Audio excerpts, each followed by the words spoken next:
And what you generally hear women talk about is, I wish I would have known that some of the beliefs I carried from my primary family were not healthy. They say, I have to work twice as hard to do the same job and still don't get the recognition. I have seen that. I'm just going to say it to be true. It isn't about how hard you work. The problem is we are the little ducks on the pond with our feet just paddling as fast as possible. And the men, they work smarter. Hey, before we jump into the podcast, we want to thank all our donors and supporters who make the Today Count show possible. It's through your generosity that we're able to shape leaders through this content and this podcast. And be sure to like, subscribe, and follow wherever you find yourself coming across this content. All right, let's get to the podcast. Hey everybody, welcome back to the Today Count show. I am your host, Jim Piper. We're going to be talking about something that, well, I don't know. It's going to take me a minute to get through this introduction. I'm a little bit left and right on this particular topic. I lived with this topic. I'm just going to jump in and kind of share with you what I think the topic is about, and then I'm going to introduce my guest. So those of you who've been watching or following the Today Count show, you know that my life began in Bank of America. At the time, I believe it was number 1 or 2 in the world, and so I had quite a career with Bank of America in those days, and I really enjoyed a lot of it, and I hated a lot of it. That's just the absolute truth. And I was kind of learning how to operate in a world that was different than the world that I was raised in. I was raised in a very traditional Christian home. My mom is an all-star. She still is. That woman is absolutely amazing.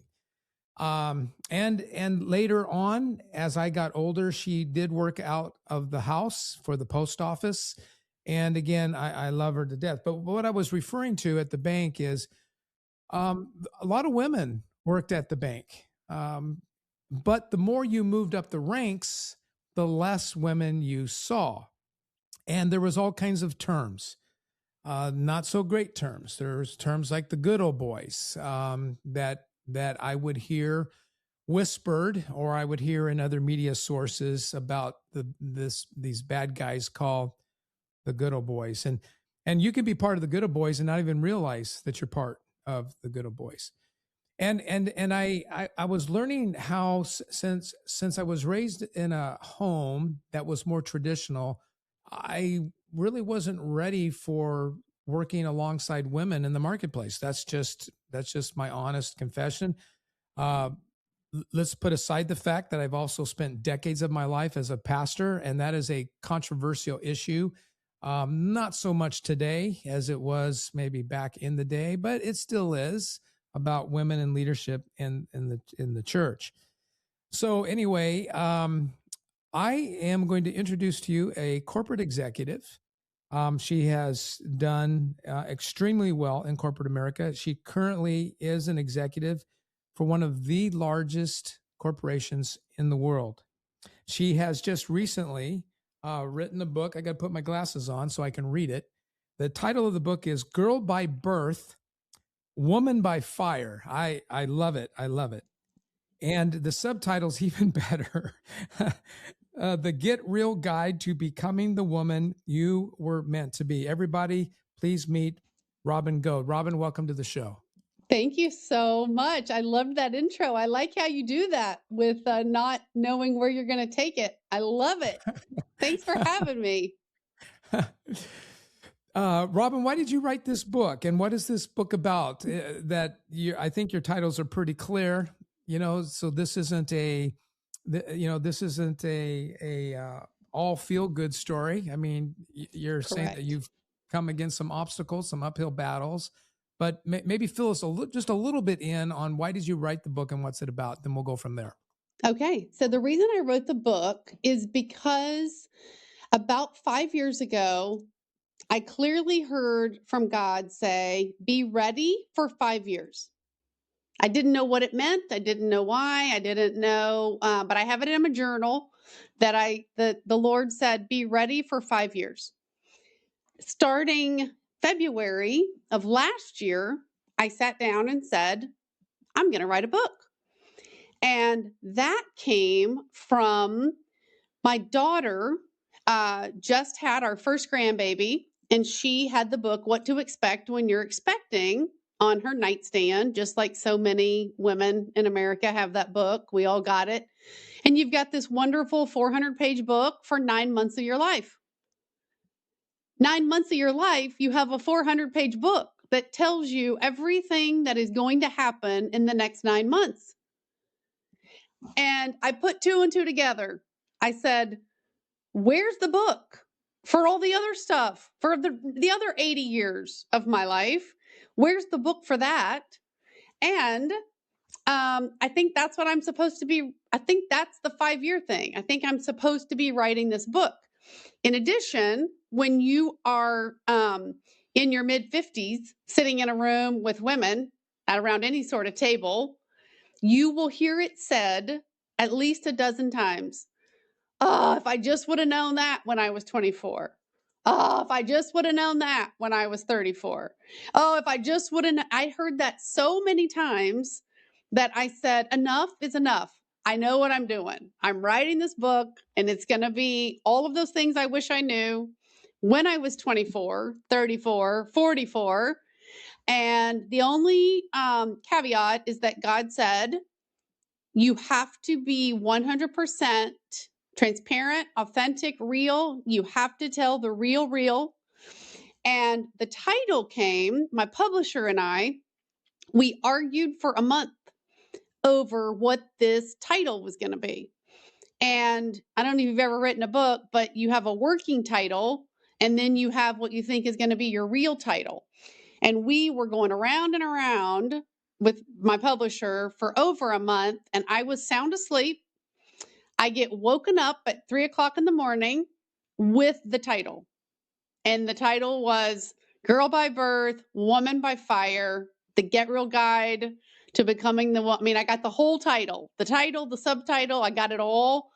And so I got my phone out really fast and wrote it down so I wouldn't forget, and then went back to sleep. And then the next day, I told the publisher, I think I've got the title, and I gave it to him. And it was the first title that we actually agreed on. Wow. Now, you So have that's the story. okay, and you have already front loaded this conversation by saying that the Lord told you, and so obviously you are a woman of faith. But when people say things like God said, or God told me, or the Lord told me, it kind of freaks some people out because Mm-hmm. we don't know what that means. Does that mean that you were, weeding in the garden, planting flowers, and all of a sudden a voice came from the earth, from heaven? What do you mean that, how did you say it? The Lord said, be ready for In 5 5 years? years. Yeah. Yeah, so I'm a What big journaler. I spend a lot of time journaling. I spend a lot of time in quiet time in the mornings. And so I write. I just start out every morning writing what's on my heart, what's on my mind, and what do I think the Lord is saying. And when I go back to that journal in 2020, I just wrote a 5. I had just started working at this new company in 2020 during COVID. And I just felt in my spirit, you need to be ready for 5 years. And so I just wrote that down. And So it would wasn't you say it's like an impression that just, okay. yeah, just it was it's a thought that I'm not consciously thinking, right? That's how I explain it. I have my conscious thought, which I'm in charge of the pen, and I write down what I'm thinking. And then when something comes to me that isn't me, I Yeah. feel like that's coming from the Lord. Yeah, I've had those experiences as well. And sometimes they come in some very practical things Hmm. that I go, okay, and I do it, and I might think that it was actually my thought, And then after I get into the thought, after it materializes, I realize, oh, you know what? That wasn't even my thought. That was a God thought, I would call it, right? But Exactly. other ways they come in the sense of conviction. Mm. And for me, where I'll be convicted about something, and if I'm being rebellious on that or cowardly about that conviction, I notice that it won't go away. It just keeps, Mhm. keeps coming Yes. back, and that's when I'm confident to say, I may not say it the way you said it. I might say it more like a warrior, would say it. God's on my case about something here, and because most of my work is with men, so I know how men think, um, so you can't just tell me about the title of your book, and I know you can't give it all away. Otherwise, why would we buy your book? We'll get to that later. And and no offense, I doubt that I'm going to buy your book. I don't know. You might like it. Maybe, but one of the things that I forgot to say in my introduction was that, obviously if you're a woman, you probably want to listen to this podcast, but if you're a man that works with women, which Mhm. probably all of us do, you probably want to listen to this podcast as well, because some of us are as dumb as a nail about what that looks like and what have you. But you said this too. You said you're in the around this table with these 50 somethings ladies, and how often do you hear someone say, oh, I wish I would have known? What are some of those things, because that's what you said the book is kind of based on? What are some of the, give us some examples, some of the more popular, you would say, or obvious, or maybe not obvious, but attention getters that, gosh, if I would have known. Yeah. It comes, there's a lot of different things you'll hear women say, I wish I would have known, but I sort of bucket them Yeah. into themes. Okay. And that's how I ended up doing my book too, by the way, because we were trying to figure out how to organize an entire life. I mean, I'm trying to give you this playbook for life, and we Mhm. tried to figure out how to organize it so it wasn't 900 pages. And so we bucketed it in three ways. And what you generally hear women talk about is, I wish I would have known that some of the beliefs I carried from my primary family were not healthy, right? Just because it's the way my family always did something doesn't necessarily mean that's the right good approach. So the first part of the book is about relationships. And what did you learn? What did you inherit from that core family? And what pieces of that are truth and are good, and what things maybe did you learn that aren't so great, and you probably need to divorce yourself from some of those ideas and beliefs. So part one is around relationships. Part two is around vocation, and that's the, gosh, I wish I would have known that corporate America is actually a game to be played. It isn't really about going to work every day, killing yourself, working harder. It's so cliche to say don't work harder, work smarter, but it's so true. It is, and but then you don't know, what does that mean? Don't work harder, not smarter. Okay, fine. What does that mean? Tell me. I'll work smarter, but somebody has to give me some insight and what that means. I wish I would have known when I was 25 years old that this thing called corporate America is this big mechanism, this big system, and there's actually a rule book on how to be successful there, but it's a game and you got to play the game. And all games have rules. Some are written and most aren't. So then the third part is about health. And you'll find most 50-year-old women sitting around talking about emotional, spiritual, physical, and financial health. I think so Mhm. oftentimes, my dad taught me growing up, you save 10%, you invest 10%, you tithe 10%, and the rest, it'll take care of itself. Well, that's true if you want to retire in your 60s, but so much of that investment money you can't have access to until. So I wish I would have known some different financial strategies so that I could be set up. It isn't that I can't retire, it's just that I can't retire today. And had I known some different ideas and different approaches, I might have had a different investment strategy starting in my 20s versus what I did, just thinking I'd retire in my 60s. And I really don't, I'd like to retire right now, but it's not possible. So anyway, those are the kinds of things you'll hear women talking about when we're saying, I wish I would have known how fast my kids were going to grow up and how fast those 18 years that you've got them, at home, how fast that went.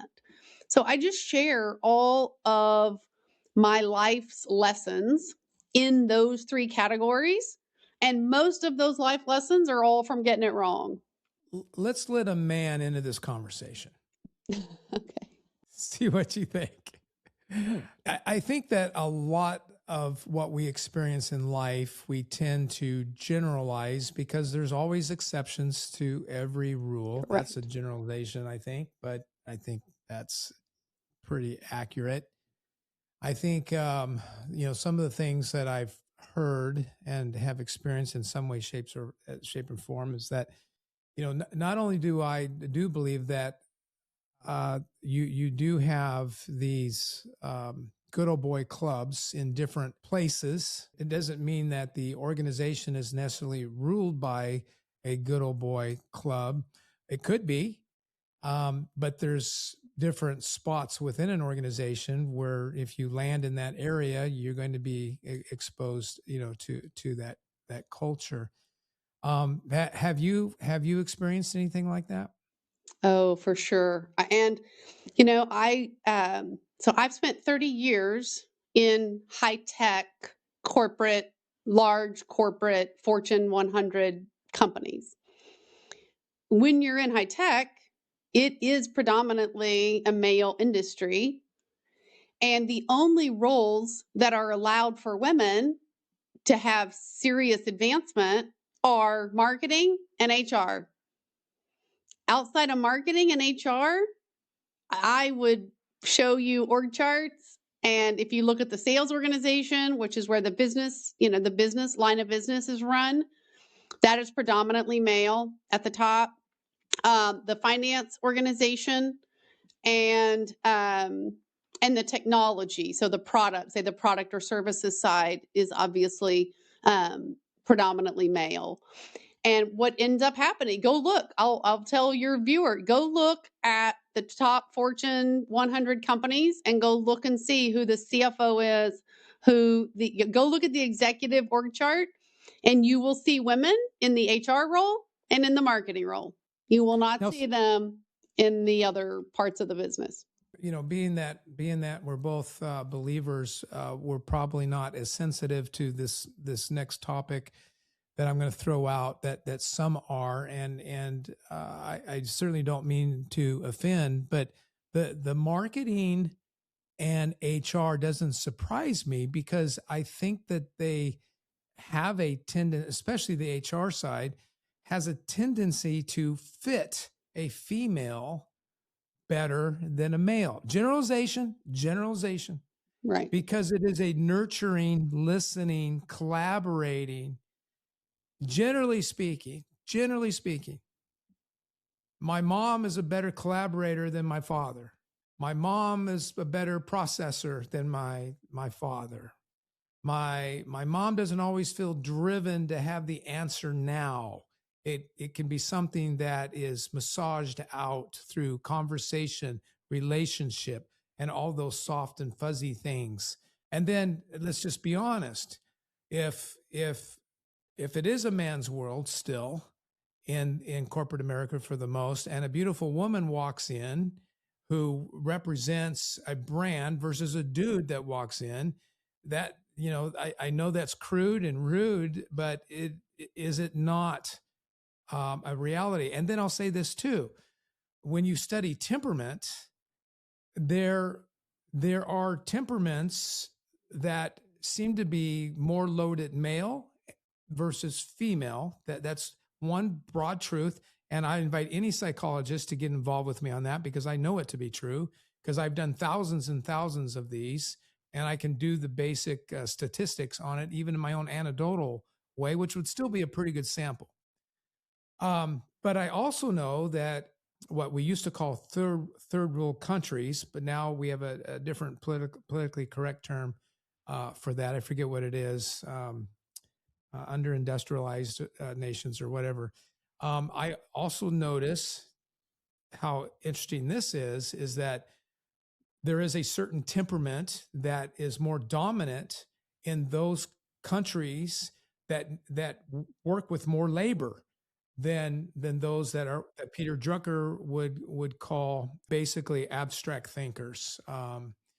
And so, with that said, that doesn't shock me, and I'm actually agreeing with you on this. I know it takes me a long time to get around to this, but what I'm saying is I have a certain temperament, and it is a very small percentage of the world's population.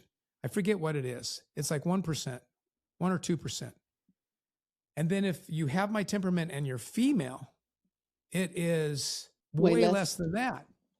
And yet, somebody with my temperament doesn't typically want to do HR, nor do they want to do marketing, to your point. And that's what I'm trying to say. So what I'm trying to do is bring some balance, saying, okay, well, Robin, you're making a good point to some degree, but okay, so let me bridge that over to another statement that I have heard women say, because I do have female clients, and they're fantastic, by the way. I will tell you this, besides the gap between the two genders, I generally find that women do what they say they're going to do. I generally experience that they lean in and they want to engage in this coaching relationship. They really want to get better. But here's what I have heard them say. It depends upon what level of frustration they're at when they say it. They say, I have to work twice as hard to do the same job. Now, some will say 10 times as hard. I don't even know if that's possible, but twice as hard in the same job and still don't get the recognition. I have seen that, I'm just going to say it, to be true in many cases. I don't know. What do you say? I would say that women believe we're working twice as hard, 10 times as hard. And it's true. We do. And this goes back to my point that it isn't about how hard you work. The problem is we are the little ducks on the pond with our feet just paddling as fast as possible. And the men, they work smarter and they do the things that are visible. They have a strategy that they are executing. And we are the ones that are working so hard because we think that's what we have to do to get ahead and get promoted and show our value. And it's just not true. There have been seasons in my life where I've looked back and I thought, what was that even about? Did I grow in that season? Did I get better? Am I still stuck in that season? If you have similar thoughts, I want to introduce you to a book called Story, The Art of Learning from Your Past. This book, written by Jim Piper, shares principles and stories that actually help us get unstuck and step into the future we've always wanted. Be sure to stop by leadtodaycommunity.com to grab your copy today. It is not true. Now, the way I would say it is, it seems to me, now I'm going to get into the feeling of observing side. It feels to me that some women simply try too hard. What do you think about that? Yeah, I think you're 100% right. Because we think that's how you get promoted. Women believe I go to work, I have a job to do, I'm going to excel at that job. If I'm supposed to deliver ABC, I'm going to deliver DEFG, because that is how I get noticed. It's how I get ahead. It's how I get promoted. And so that's the misconception. That is the entire premise behind why I say there is an unwritten rule book that operates corporate America. And it just so happened the men wrote the rule book for corporate. They're the ones that built the systems. The men built these companies. And so they built the systems that make these companies run. And that's just the way it is. And so we think we've got to work twice as hard, we've got to deliver twice as much. And it's not true. We don't. We have to get better at creating our strategy for our careers and creating our narrative and getting that narrative shared. That's how men do. That's why, the good old boy club, it absolutely still exists. And I'll tell you, I would have told you 5 years ago, I didn't think the good old boy club really existed as much as it did 20 years ago.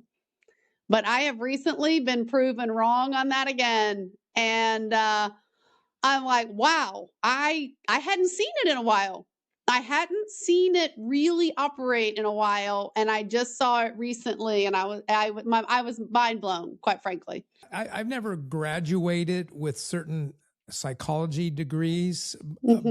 but they have been a minor in some of my academic studies. But let's face it, I've been working with people for a long time. I get to now get away with employing the grandfather effect. I get away with saying things, asking things that if I was 20 years younger, I probably would get slapped. Love it.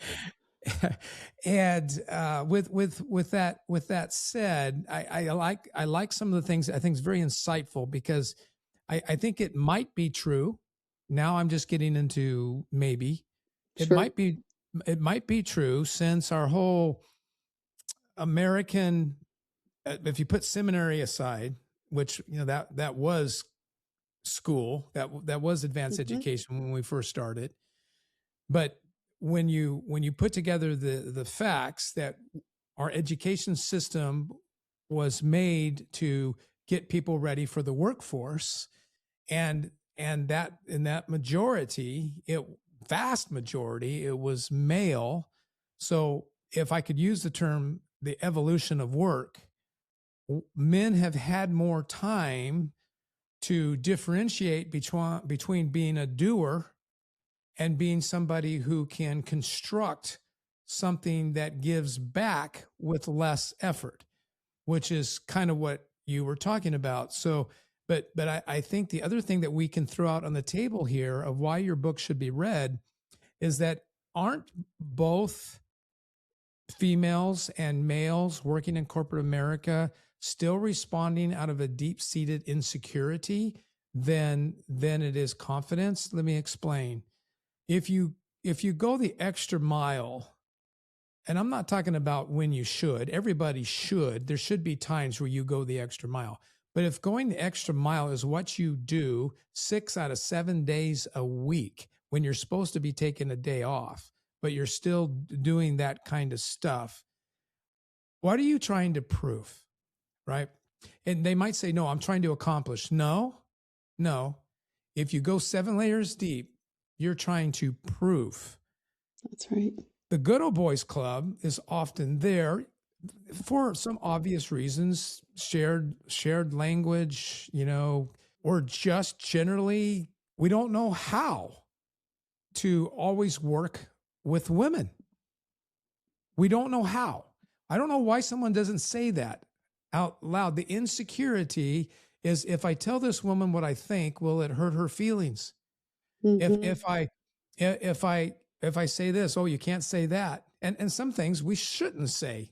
Some of the things we have been saying, and I think the guys know what I mean, rude and crude and stupid stuff. I mean, you can throw religion out the window for this, right? This is just kind of the reality of the pickup truck, kind of mentality. So even set that aside. If we set that aside, that obvious thing that we should set aside, I still think that because of the thing that temperament assessments don't tell us, which again is the gender gap. God made male and female. I don't know why we just don't say that men are more uncomfortable working with women than women are with men. I think, at least I know it's true on that man's side. I remember when I had to let go my first female employee. I cannot even describe to you the emotions. I felt like a bully, a gorilla, a mean man. I was in my early 20s. She could not balance her cash drawer to save her life. She was not stealing from the bank. We have ways of figuring that out. She was a single mom. She was the nicest, hardest working lady. I tried to think of another job to put her in. I could not do it. And I tell you, it messed up my world. Now, I don't like firing anybody. Well, that's not true. Sometimes a person where you're going, they thank fired goodness. themselves. My dad always told me, Robin, they fired themselves. You're not firing them. They fired themselves. Right. And I did, because insecurity in my view and in my studies is the root of all conflict. And I'm talking about inner conflict, interpersonal conflict. And so I wish we as a people would sometimes start off conversations with, I'm fighting through insecurity to say what I am trying to say right now. And I think that disarms everybody. I'm going to tell you this story. You know what? I'm going to tell you, Jim, I never, ever until this moment have thought that a man might have an insecurity about working with women. Well, if they're scared of asking you to the dance, how do they ever get over that? I don't know. I had a boss one time, back in 2000. He told me, he said, Robin, he's the first man that ever gave me this level of transparency. He said, Robin, here's the deal. You are going to shock some people. And that's what I want. He said, because when you walk into a business meeting and you sit down with a 4-star general, he said, the first thing, he's a man. He's going to look at you and he is going to immediately see this beautiful woman and you're going to put him off. You're going to get him off-centered. And I was kind of shocked by this conversation because this conversation was happening at a Fortune 100 company. But he said, you are going to startle them a little bit because you're an attractive woman. You're going to sit down and he's not going to hear anything you're talking about for the first few minutes of the conversation because he's just going to be looking at you. I'm just telling you the truth. And I couldn't believe it. I could not believe he was telling me this because I really did not think that was true. And he said, then what's going to happen, Robin, is you're going to blow his mind. Once he gets out of, this beautiful woman sitting across from him, he said, then you're going to knock his socks off because you're going to blow him away by how smart you are and all of the stuff that you're going to be bringing, to the conversation.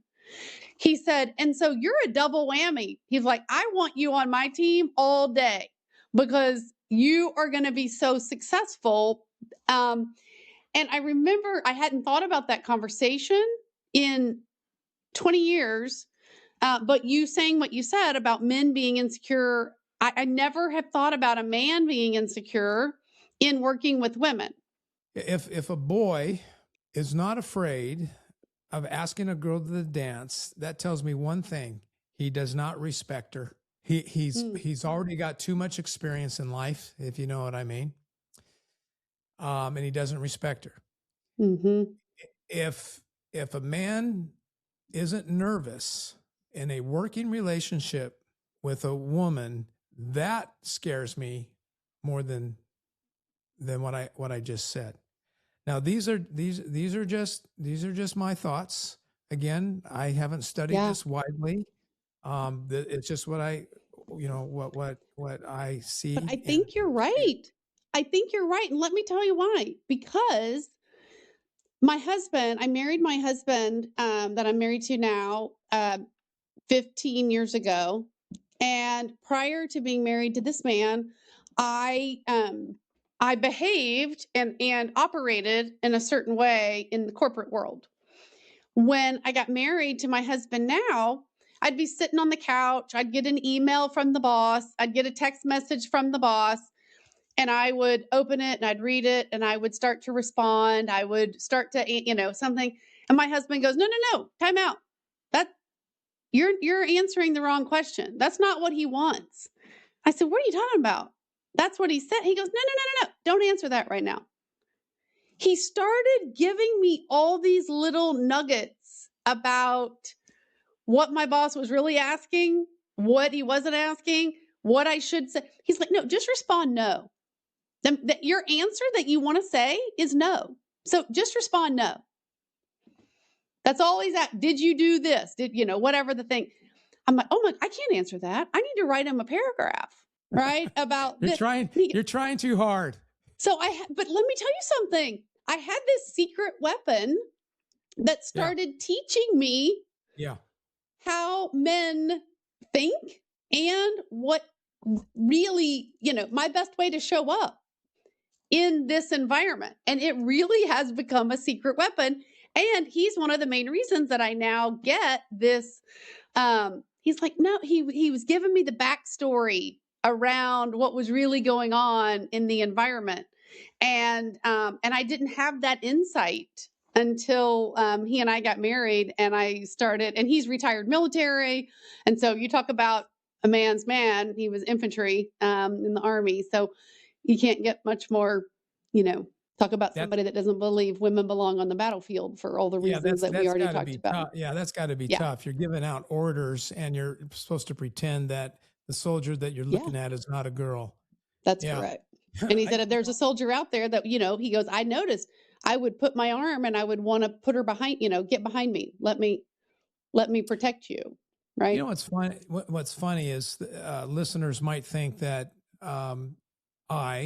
since some of the things I've said, am leaning towards a marketplace that is male dominated. That is not at all what I believe. All I'm doing is acknowledging a long way that we have to go to get better at working together. And I don't know how we're going to do it. It's not going to be by HR fixing everything. I mean, to me, HR people have already been offended if they've listened to any of my podcasts before, because to me, HR is a lot like the legal department. It's also like the bylaws.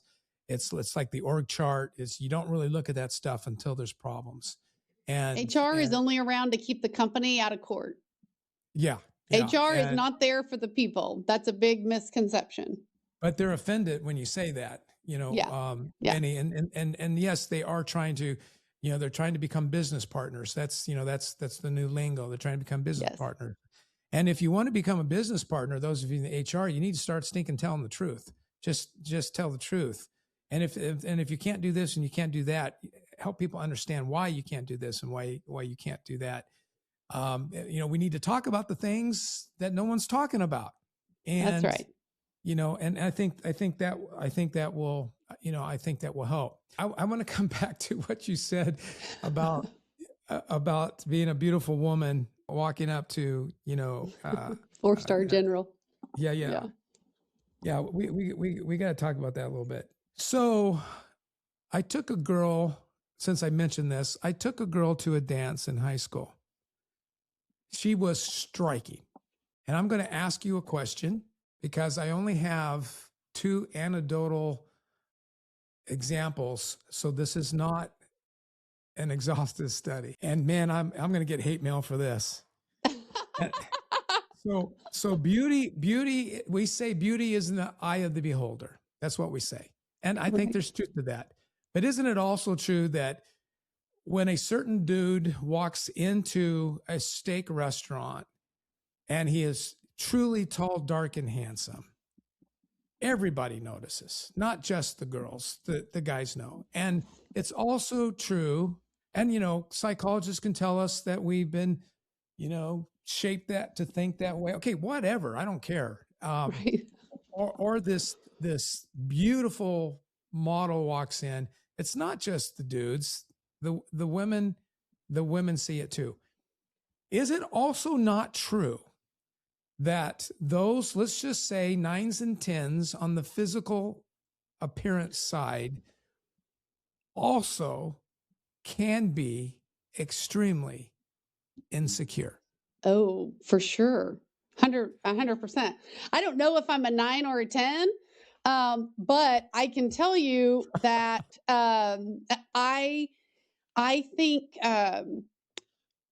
yeah, let me tell you the story. My grandmother growing up, she used to always say, Robin, pretty is as pretty does. And I What know does what that she mean? meant by I- so what she okay. meant is, you can't be pretty on the outside and be ugly on the inside, Oh. and behave ugly and show up ugly, because your looks are going to go away, and who you are on the inside is what really matters. And so Yeah. anyway, I know what she meant by that. But however, it did a number on me, because I also internalized, well, when I mess up, when I make poor choices, when I do bad things, that means I'm not pretty.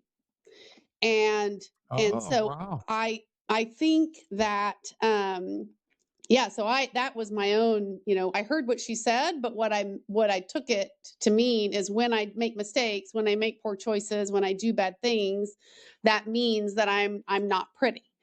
And I think insecurity, you've touched on it a little bit. I think insecurity comes in all forms. I was on a podcast earlier today, and I talked about it this morning, because it bothered me all day. It bothered me all day that I was doing a podcast, and the title of the podcast was Wickedly Smart Women. And I was terrified to be on that podcast. And I rest my case. I have all reason, I have a resume of things I can show you. This piece of paper right here proves I'm a wickedly smart woman. But I had a belief for a long period of time that I was not smart. And so I had an insecurity that I wasn't smart, Now, why did you believe that? because I wasn't good at math.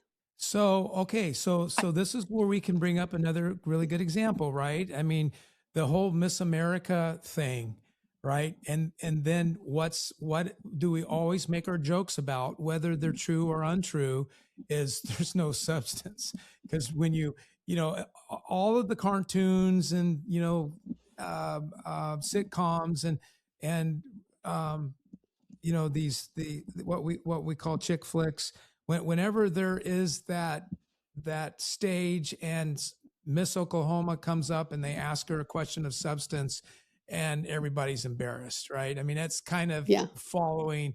I don't know that to be true, because I think I've watched 2 pageants in my whole life, but It's I a think that's kind of, stereotype, right? That you're either yeah, pretty or smart, right? right. That you're either pretty or That's you're your point. smart.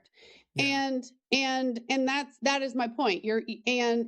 God forbid you're pretty and you make bad choices, and you think just because I make bad choices means that I'm an ugly person. So yeah, I think that is where you think I'm either pretty or smart. Don't they say politics is where all the smart people go, and Hollywood is where all the pretty people go? All right, let me ask you a hard question. I'm going to put you on the spot. It's not fair. Okay. I'm going to tell you that right now. But Okay. I'll give you some seconds to think about it, and we can, if it goes into a minute, we can edit that minute out. Okay. What advice do you have for men who are in the marketplace and they're willing to say, at least to themselves, you know what? I didn't really think about it. I didn't think about the fact that sometimes I don't know how to hold so and so accountable because they're a girl. And it's really means I didn't realize it was insecure, because not knowing how does breed insecurity.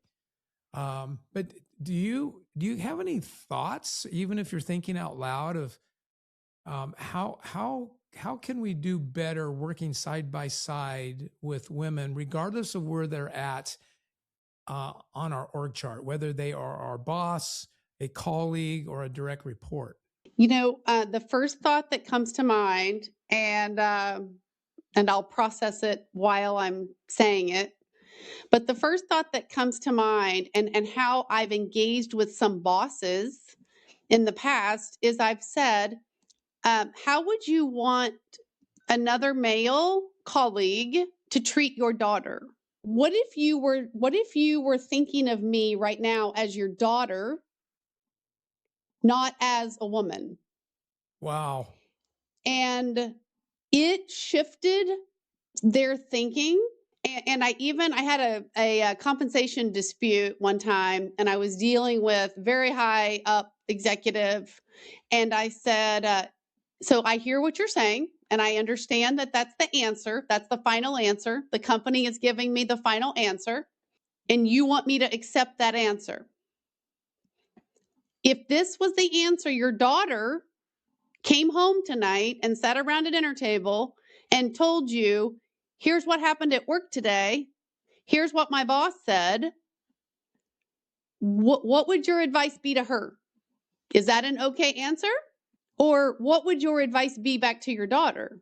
And it shifts their thinking, because they're like, oh no, I wouldn't want my daughter to be treated that way. Oh no, I wouldn't want my daughter to get and as a dad, having had a dad that was always building me up and trying to teach me things, and I always called him for all my career advice before he passed away. One of the great conversations I remember one time having with my dad is I was negotiating a new contract salary and package to change jobs.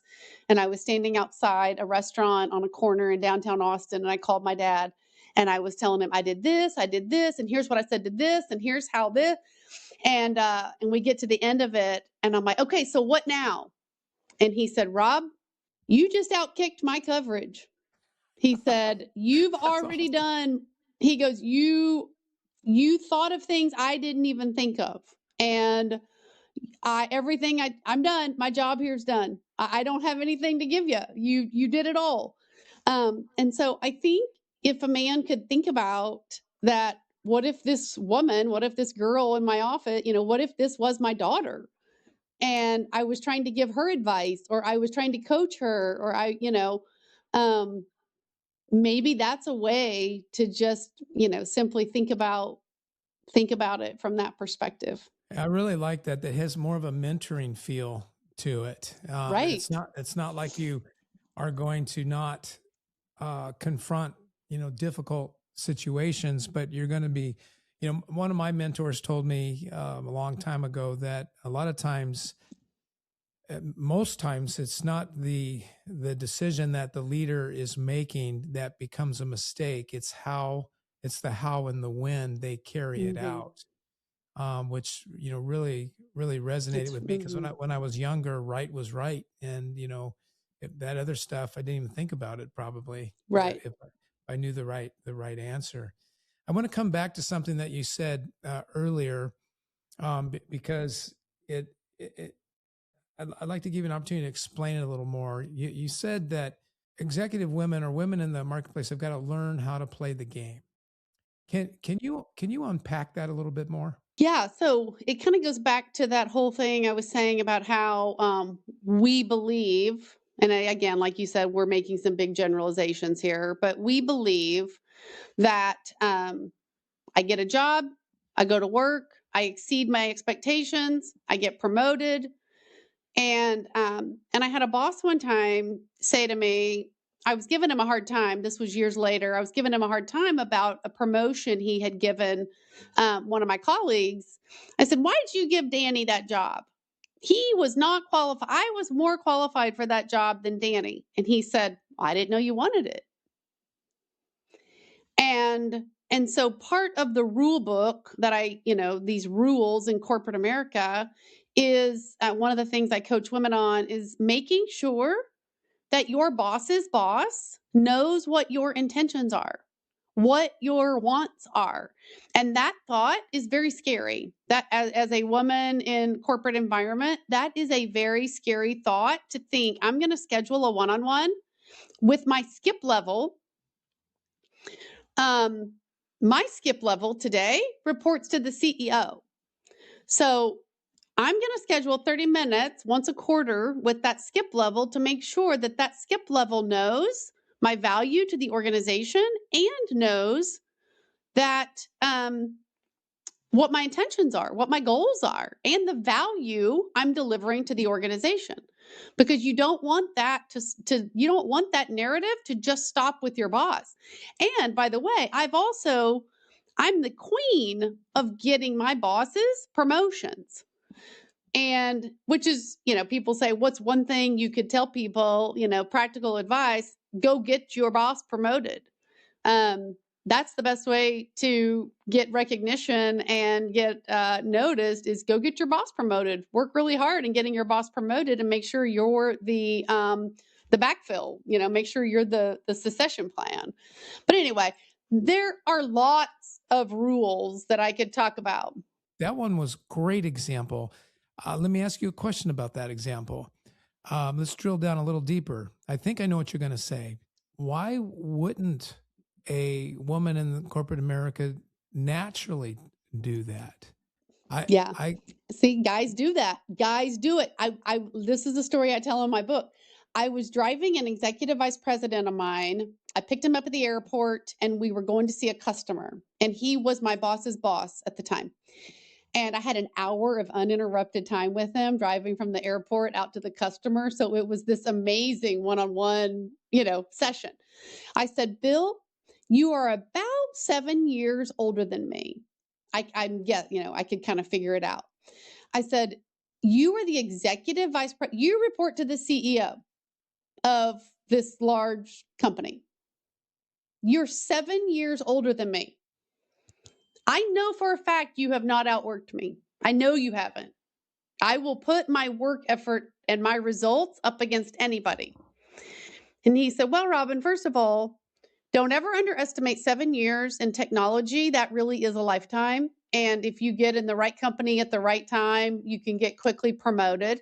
He said, but I love your question. And he said, I will tell you what I did. When I was 23 years old, out of college, I had my first job at IBM. And he said, the first thing I did was schedule a meeting with my boss's boss. And he said, and I wanted that guy to know. They said, what do you want to do? He said, I want to be the CEO of IBM. And after they laughed at him because he was 23 years old saying he wanted to be the CEO of IBM, it let them know what he wanted. And also when you had that vision of what you want, he also knew the steps, the roadmap his career would need to take to get him there. As women, we just don't historically think that way. We think we get a job, we go to work, we deliver, and somebody will notice. My husband will notice when he comes home and the house is clean and the laundry's done and the dinner is on the table and the kids are doing their homework. My husband is just going to magically notice all those things I did all day. No, he doesn't. That's perfect. Neither is your boss. Yeah. Let's land this plane this way with an affirmation.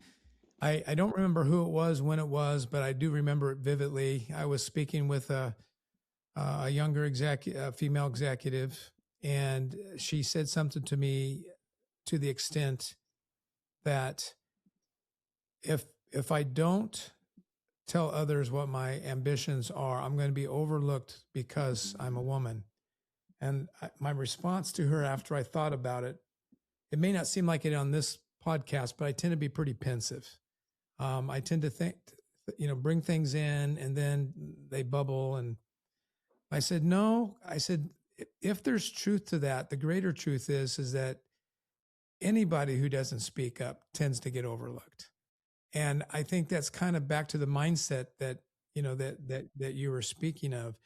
I'm sure there are people who do things on purpose in a negative way, but I think most of us do things, that aren't the best out of ignorance.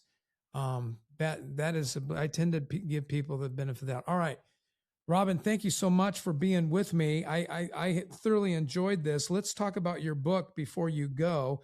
And I want to give you the opportunity to tell us again the title. And it came out, I think you said yesterday?